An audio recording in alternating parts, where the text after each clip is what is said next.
Hola, soy Andrea Sinaí Monroy Esquivel, estudio el segundo semestre de Ingeniería Química en el Instituto Tecnológico de Aguascalientes y para la materia de Mecánica Clásica en la primera unidad se hablará sobre los conceptos fundamentales de cantidades físicas y sistemas de unidades.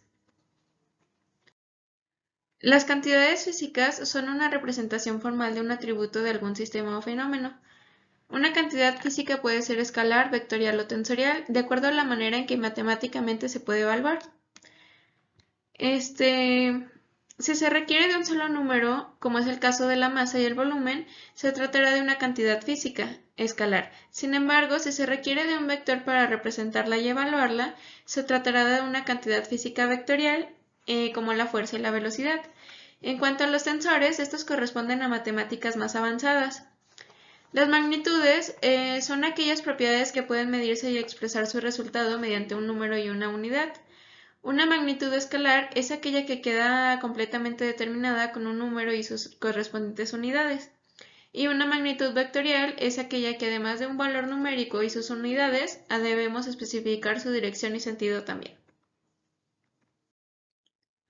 En esta tabla se muestran las magnitudes que se denominan como magnitudes físicas fundamentales. Son así debido a que son las básicas con las que se comienzan y a partir de ellas se pueden complementar con un ángulo sólido y un ángulo plano para expresarse todas las demás magnitudes físicas, que nos llevan a las magnitudes derivadas. Estas son aquellas que dependen de otras magnitudes para obtener un significado. Además, para realizar una medición de estas magnitudes no se requiere un patrón. Por ejemplo, si quisiéramos determinar la densidad de un cuerpo, tendríamos que entender que la densidad está definida como la relación entre la masa y el volumen que ocupa ese cuerpo. Entonces, como se puede ver, necesitamos de una magnitud de masa para relacionarla con la magnitud del volumen. Esta es una tabla que muestra algunas de las magnitudes derivativas. Si podemos observar, por ejemplo, para el área, pues se utilizan dos veces las unidades de longitud, las magnitudes de longitud. Por ejemplo, para la fuerza, pues se necesita de la masa y la aceleración. Se requieren así dos o más magnitudes. Los sistemas de unidades son un conjunto de medidas estandarizadas que sirven para medir magnitudes. Los primeros sistemas de unidades de los que se tiene conocimiento surgen en el siglo XVIII en Francia y nacen con la necesidad de lograr contabilizar elementos haciendo uso de un mismo patrón.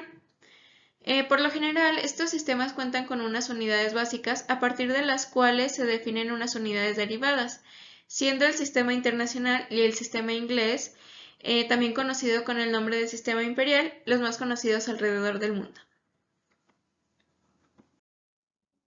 Bueno, como algunos ejemplos de los sistemas, está el sistema métrico decimal. Su principal objetivo es que las unidades básicas de este sistema fueron el metro y el kilogramo, y todos los múltiplos de estas unidades siempre se incrementan en una escala de 10 en 10, de ahí el decimal. El sistema fue ideado en Francia y adoptado por diferentes países alrededor de Europa, con excepción de Reino Unido. Hoy en día ha logrado consolidarse y ha evolucionado convirtiéndose en el sistema internacional. Eh, el sistema imperial anglosajón se compone de unidades no métricas que es utilizado actualmente en Estados Unidos.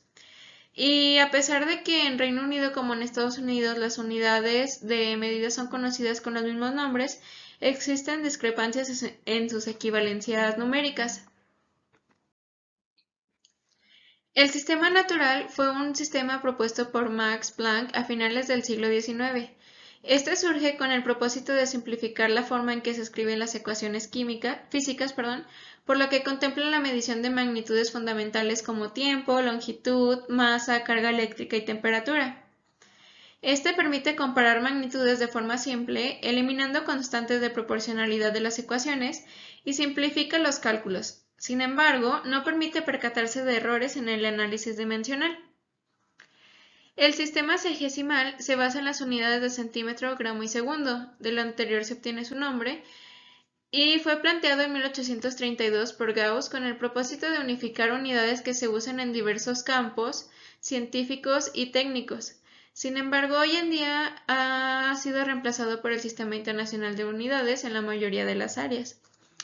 Y el Sistema Internacional de Unidades se basa en que las unidades básicas de medida son el segundo, metro, amperio, kilogramo, candela, kelvin y mol.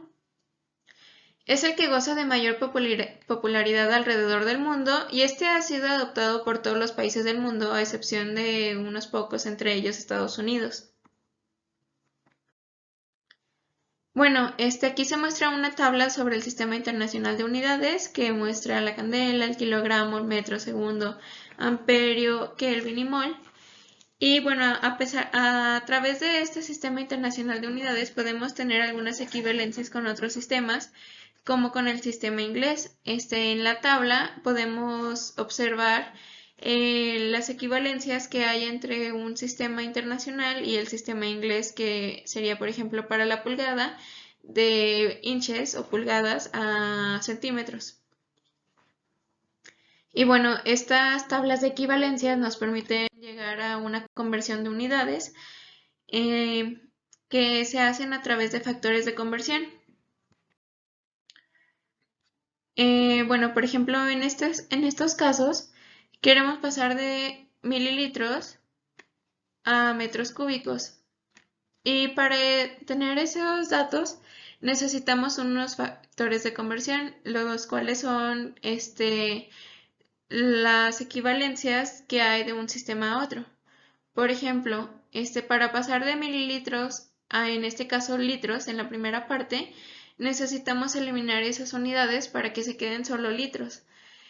Para poder eliminarlos se necesitan multiplicar por factores de manera diagonal. Por ejemplo, en este caso, pues se multiplicaría mililitros y se eliminarían y nos quedarían solo los litros. Después, al pasar a metros cúbicos, pues necesitamos eliminar esos litros. Entonces igual multiplicaríamos de forma diagonal. Bueno, o sea, de forma normal solo se denomina diagonal para poder eliminar sus unidades. Y aquí en esta parte se eliminaría esa unidad de litros y nos quedaría solo el caso de metros cúbicos, que es el dato al que queríamos llegar. Y bueno, en el segundo ejemplo se quiere llegar de libras a una onza. Y para obtener esos datos necesitamos los factores de conversión de gramos-libras, que es la primera parte de la multiplicación, y después la equivalencia de una onza a gramos. Y bueno, si podemos observar, pues está la misma parte de multiplicar y que las diagonales son las que se van a eliminar. En este caso, pues comienza eliminando las libras para obtener los datos de gramos, que nos servirán para la siguiente parte de la conversión, en que eliminaremos los gramos y solo obtendremos los datos de onzas, que son a los que queremos llegar. Y para el tercer ejemplo tenemos pies cúbicos que queremos convertir a metros cúbicos. Esta parte se haría multiplicando de igual forma de manera recta, pero tomando en cuenta que las diagonales son las que se van a eliminar. Entonces, para comenzar, eliminamos pies cúbicos, manteniendo los litros, que serán eliminados con el siguiente factor de conversión de que un metro cúbico es igual a 1000 litros, por lo que se eliminan los litros en esa multiplicación como unidades y nos queda solo el dato al que queríamos llegar, que son los metros cúbicos.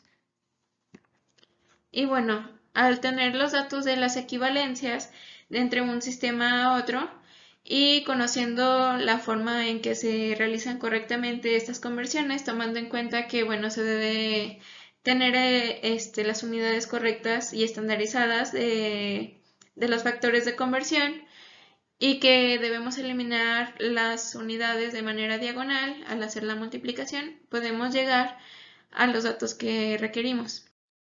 Y ahora podemos trabajar con las unidades que se nos requieran en los diferentes trabajos o en los diferentes problemas que se nos presenten.